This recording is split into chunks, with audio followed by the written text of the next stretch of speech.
Ərz edeyim xidmətinizə ki, siyasi terminlər nisbiyyət dəlilir, dəqiq mənası və çarçupları vardır. O şey ki, Pan-Türk adı ilə təriflidir bu dostlar, əslən bu coğrafiyada imkanpəzir olan bir şey deyil. O fərhəngimizlə ki, bizdə vardı, əslən ondan tutan bir şey deyil. Bəlkə bizdə bir dana bir şey vardı, biz adın qoyuruq Kasibini Pan-Türk, ya Mafiyayı Pan-Türk. O adamlar ki, bu Pan-Türk kələməsi ilə çörək çıxaldırlar və illər boyu təhlil verirlər və yuxarı əmniyyəti nəhadlara təhlil verirlər. Heç biri də buracan tarixdir da, rədd olur, görürük. Heç biri düz çıxmayıbdır.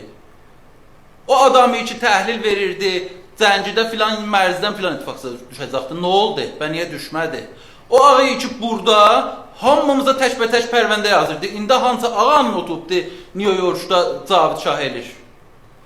Pəs bizim burada Pan-Türkümüz yoxdur. Bizim bir seri adamlarımız vardılar ki, bundan çörək çıxaldırlar. Və illər boyudur bu çörəyi çıxaldıblar. Çox sağ olun.